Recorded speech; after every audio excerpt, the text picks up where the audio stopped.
Hi, my name is Dr. Eugene Lipa. I'm a Chief Medical Officer for Stella Center.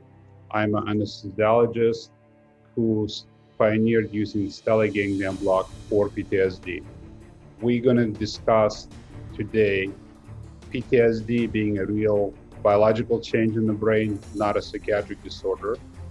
We are going to talk about that PTSD can be caught like a virus, that it can be transmitted to a family member, and you may be leading a team of traumatized people and how to work with that.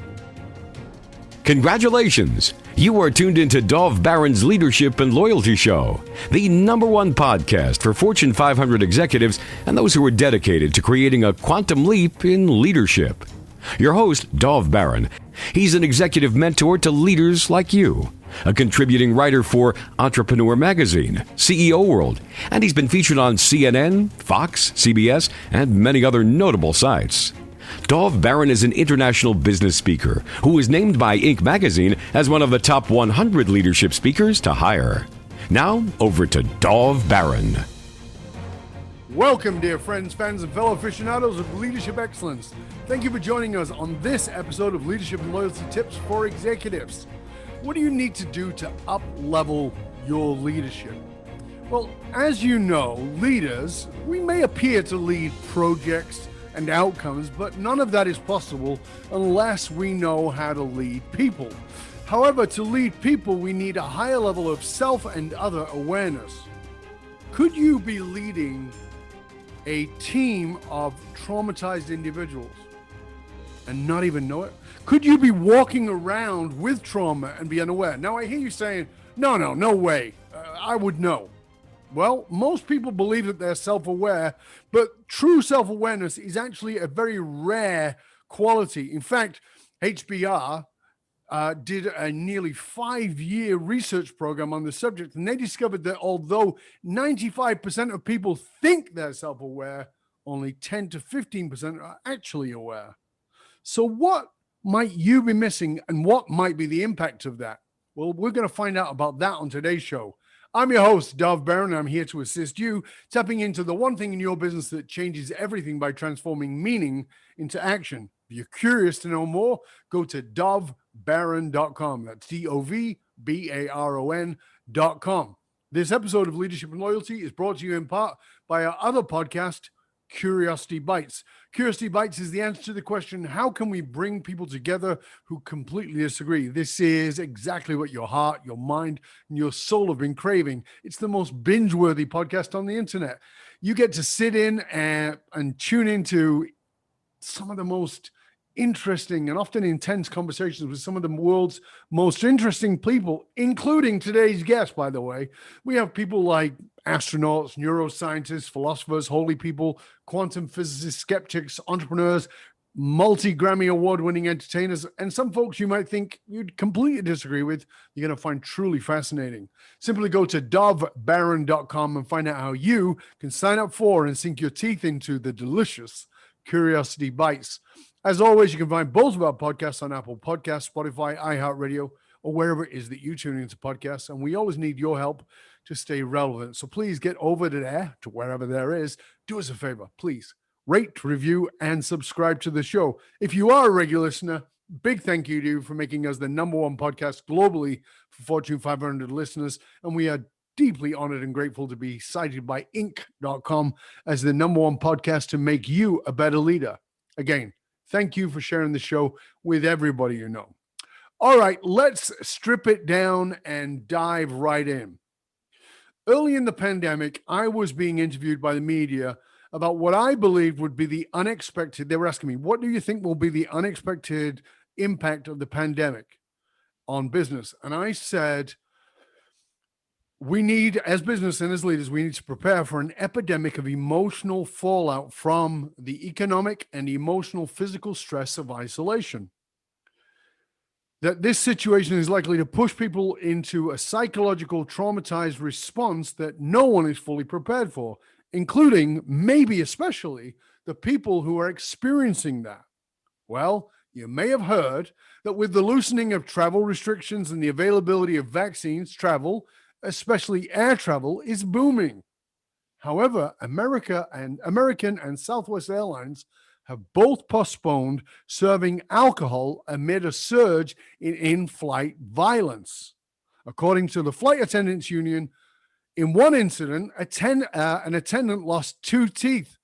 What's going on, and what's that got to do with you? Well, it's exactly what we were talking about at the beginning. So let's find out together, because today we are honored to have as our guest someone who is at the cutting edge. He is someone you are going to be hearing a lot about over the next few years. He is a doctor who is transforming our understanding of trauma, and is doing so with the most innovative and quick procedure of our time. Dr. Eugene Lipov is an extraordinary doctor who has found a universal cure for trauma that has 0 side effects.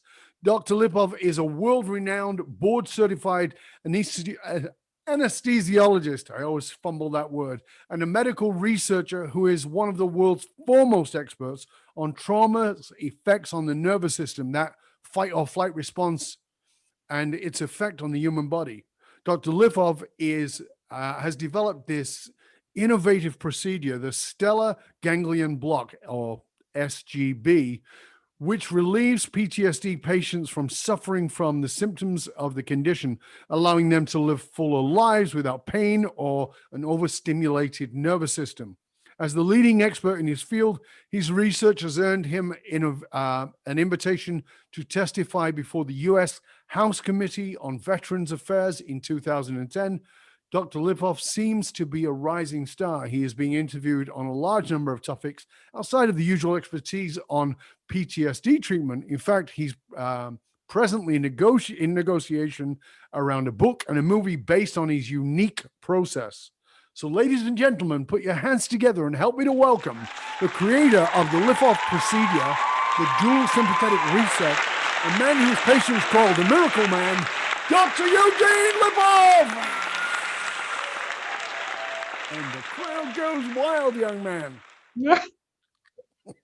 Wow. Good to have you here, mate.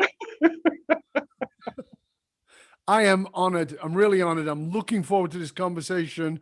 You know, I should tell people that you and I have become friends over the last year or two, and the work you're doing is extraordinary. And before we get into the depth of that, one of the questions I like to ask my guests is, what is the question about leadership that we're kind of ignoring that we need to be paying attention to? From my perspective is, if somebody is traumatized, and certainly all of us are traumatized more or less, but I think a significant trauma can go unnoticed. So the people can tell you, people around you, like if you have a spouse who you can actually trust, they'll tell you when you're behaving erratically or inappropriately. Right. If you feel that something happens and all of a sudden you feel this emotional overload and you feel like you're shutting down, or you're short with people when you don't want to be. Your body and your mind is saying something is not working right. Right. So I think that's a big thing. So, and then once you become cognizant of that, then I think you can start to look for treatments. And there's a number of treatments available. Some of the simplest ones and highly effective are meditation, exercise, unplugging for a bit, because the time when you think as a leader, your company is struggling during COVID, let's say. Yes. That's when you're putting in extra hours. You're not sleeping right, and you're pushing everybody to the brink. You may be doing much more harm than good by doing all of that. So as the leader, you may not be noticing that you're traumatized by all this, you know, many factors. Not, you know, it's because I think that when we think of trauma, we think of a big event.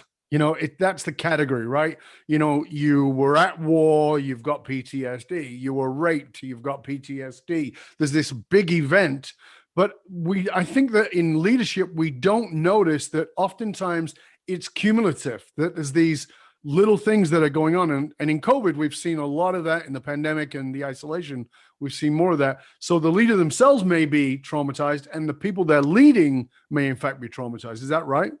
Correct. So everybody could be traumatized. And if you think about it, at let's look at the example you gave about the stewardess being hit.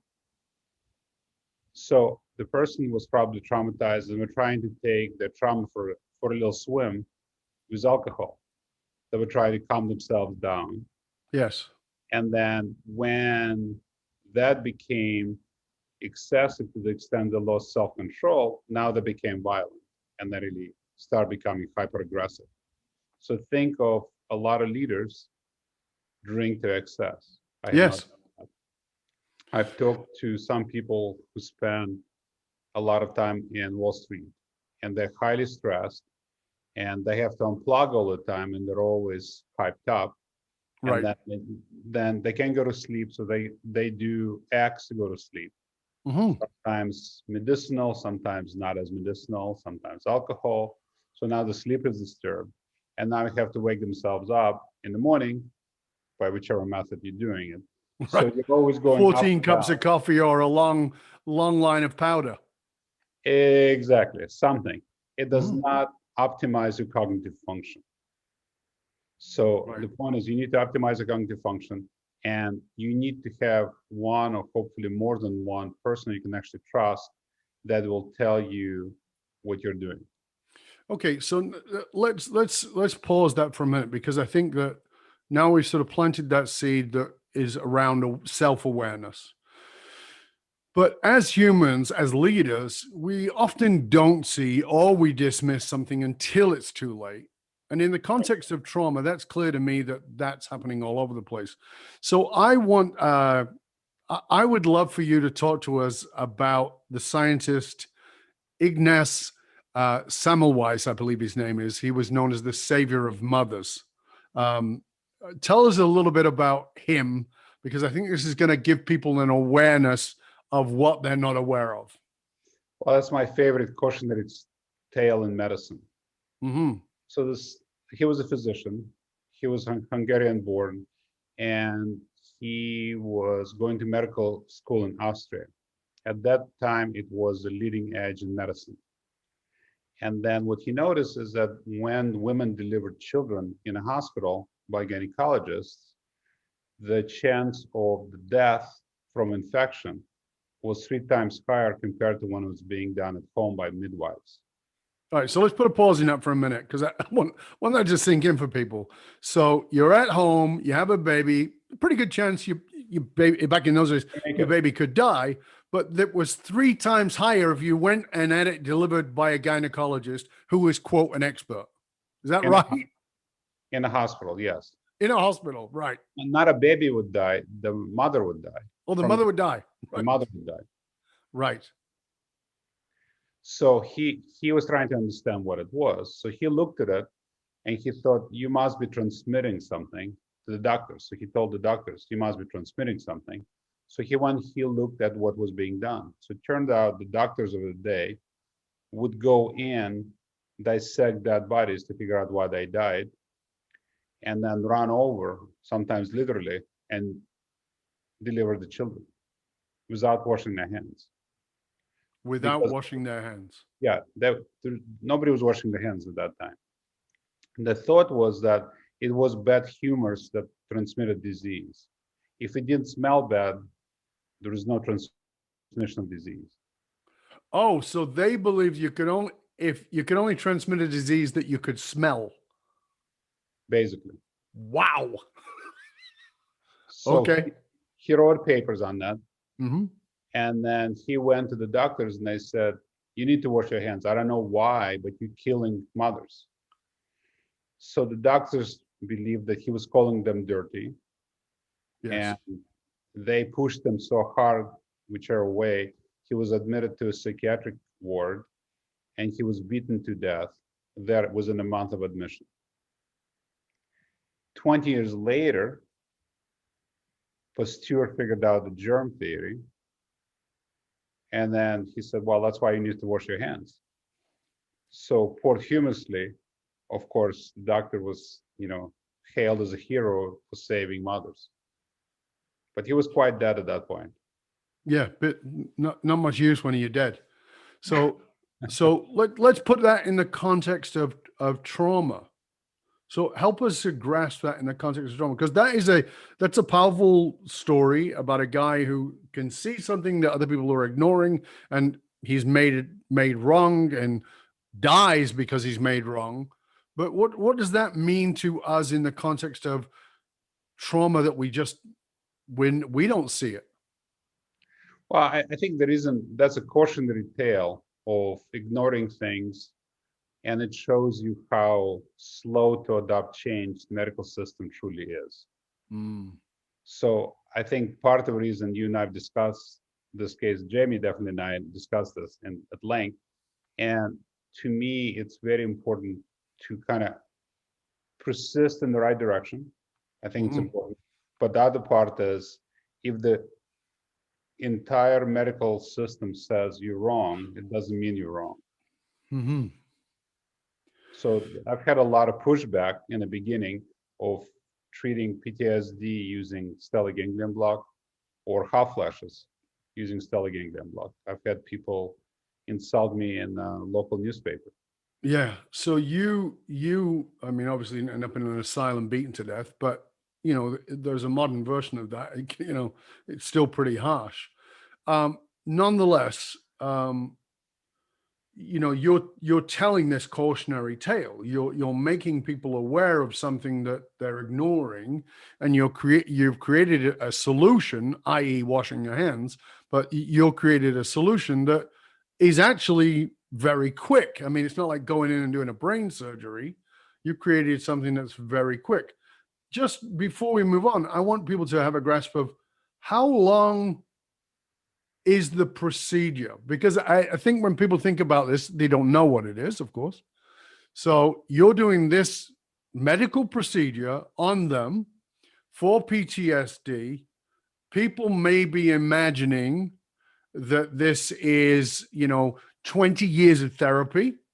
They may be imagining that it's equestrian therapy where they stroke horses. They may be imagining it's ayahuasca in Peru. They may be imagining it's a brain surgery. So how long does it actually take? The actual procedure, The actual procedure? 5 to 7 minutes. Can you hear that, folks? 5 to 7 minutes. No trip to Peru. No 20 years on a couch. Okay. No guy banging a drum with a long ponytail. 5 to 7 minutes. No brain surgery. 5 to 7 minutes. And this is something that I think is very profound and we need to pay attention to. Not just that it's fast, but let's look at this term for a moment that we've all become very familiar with, which is PTSD. PTSD. I want to talk to you for a moment, Eugene, about the D in PTSD and why we've got that wrong, and what you're addressing and how you're dealing with it is actually dissolving the D off the PTS. It's like this work is about, let's take an eraser and rub off the D because it's not a D. Unless I'm wrong. Go ahead. I think the term should be changed. Yeah. If you don't mind, let's take the term away and put a new term instead of it. Thank you. So I have a friend, Dr. Frank Ogberg, who's a very famous psychiatrist. He came up with the term Stockholm Syndrome, which most people have heard of. So he believes the term PTSD should be called PTSI, post-traumatic stress injury, meaning there is a biological change in the brain following trauma of some sort. So there is a change of sympathetic system, overactivation of that.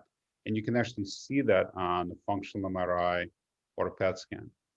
So when people say PTSD is an invisible wound, my answer is it's invisible if you have the wrong scanner. If you just look at it, like if you have a fractured leg and you look at it with your eye, you don't see it. Okay. If you take an X-ray, you go, well, there's a fracture. Mm-hmm. This is the same thing. So functional MRI is what's making neuroscience so amazing at this point. You can actually see part of the brain activate. But the idea of PTSD is that this is a disorder, and for many people who have been traumatized through whatever situation are often very shy about coming forward and saying that because of the label of the D, right? I've got a disorder, and it feels pretty permanent. It feels like, like it's there's something mentally wrong with me, as opposed to the physiology of my body is not working in a way. And you're saying, hold on a second. Yes, there is a psychological mental result, but that result is because of a physiological response. Is that correct? Yes. Let me give you an easier way to look at it, if I may. Thank you. If you look at the brain as a computer, Yes. the computer has hardware and software. Yes. So to me, the physiologic change of sympathetic overactivation, fight and flight overactivation, is a biologic change. Thus, it's a hardware problem. Until you fix the hardware problem, you can have the patches in the software and it's not going to work. So when we fix the hardware problem, i.e. doing stellate ganglion block, which reduces overactivation sympathetics, then the patch or psychotherapy can work much better. I'll give you an example of that. I took care of a guy who was 18 years old in Vietnam. He came to see me in a very terrible shape. He had 40 years of psychotherapy, 40. Wow. Right? And he was taking tons of drugs. He was not doing well. So I did 2 stellate ganglion blocks on him 12 years ago. He had psychotherapy for another 3 months, and he got off all the drugs, and he became a very nice man. There was a significant change.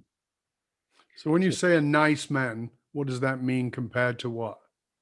Compared to throwing his wife into the wall, compared to breaking dishes, being aggressive, being a nastiest guy in this particular military retired unit. He became like people called me, they go, what happened? What happened to Raleigh? He's nice. He's not being an asshole on a continuous basis. Speaking of terms, let me tell you, my favorite new term for stellate ganglion block. So I've been fortunate enough to spend some time in Fort Bragg. Yes. I do about 30 to 40 stellates there a week now. So they call it the asshole shot. The ass? Asshole shot. The asshole shot. Right.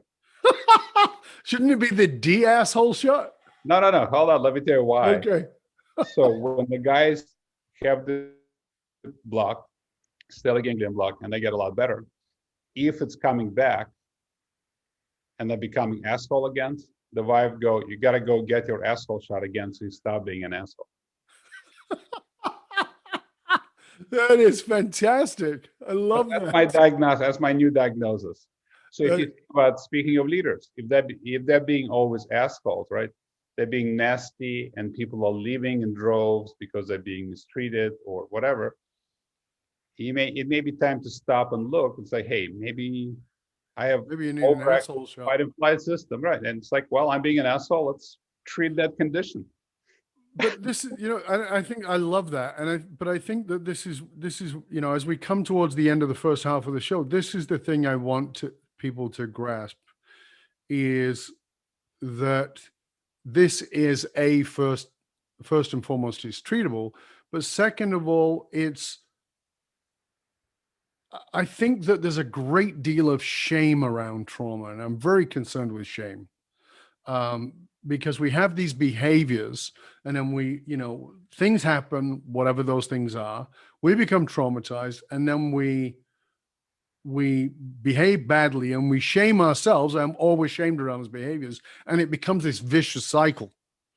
Because if I admit that I've got a problem, then I'd have to go, I'd have to admit, and I might be wrong. So I'll dig deeper into the issue, and a 5 to 7 minute procedure can change that and allow you to move to a more neutral state where your adrenal system is not highly all the time. because, when we look at this, one of the clues I want to give people is something called hypervigilance. And you may or may not be familiar with that term. It's a familiar term in psychology, but what it means is it's this hyper awareness of things that are around you, where you may even get it as a compliment, like you catch things other people miss. That's hypervigilance. You develop that for a reason. And if you've got that all the time, it doesn't mean you're psychic. It means you're probably traumatized and you're in that excessive fight flight response. I personally have never experienced that in my own life. Not talking about me, of course, but I've known somebody. Yeah. So, so that awareness of that hypervigilant response that's another clue that you've been traumatized. And in the second part of the show, I want to talk about how trauma and leadership and even the drive to success. And we talked about this on Curiosity Bites. So if you want to know more, you can find out in there. But how trauma and the drive to success go hand in hand. And if you treat the trauma, it doesn't mean you'll be less successful, but it does mean you'll be more fulfilled and you'll be more joyous. And we're going to come into that in the second part of the show. As we come to the winding of this first part of the show, Eugene, I would love for you to tell our listeners where they can find out more about you, because they might want to click through between the two shows, find out more about you, about the procedures, etc. Sure. If you'd like to look up Dr. Dr. Eugene, Eugene, Lipov, LIPOV.com, or eraseptsdnow.org. I'd like to add one thing to your comment. Please. Introduction. You said stellar ganglion block cures PTSD. I think it controls the symptoms for months or years, but it all depends on how long the patient had it, and then also depends on the biology, and it also depends how much new trauma they had. Right. I just wanted people to think it's like, nobody is claiming that one shot and everybody's perfect. It may take multiple shots. It also may take a lot more psychotherapy and some work. But what it does do is really reduce the sympathetic fight and flight system rapidly, and it may last for years. Right. And we can talk more about that as we come back, because I think that it is important to understand that there's no such thing as a one size fits all for anything, but this does some pretty miraculous work, particularly, as I said, that your version of it is quite unique and is doing it in a different way than, because this is not new. There's 100 years of this, but the impact of the way you're doing it is significantly different. So we're going to come back for part 2. We're going to talk more about that, about the impact and about how long that impact is. And we'll also talk about the driving force of success and leadership and how it's tied to trauma, and how treating whatever that trauma might be is not going to make you less successful, but is going to make your life a heck of a lot more enriched and fulfilled. So, as I said, we'll post all of the links so you can reach out to Dr. Eugene Lipov in the show notes. So please go there. I encourage you to go and find out more. It's fascinating and insightful and mind-blowing when you see the results. Till next time, remember, we're just one click away from part 2. Stay curious, my friends. Stay curious. We'll see you in part 2.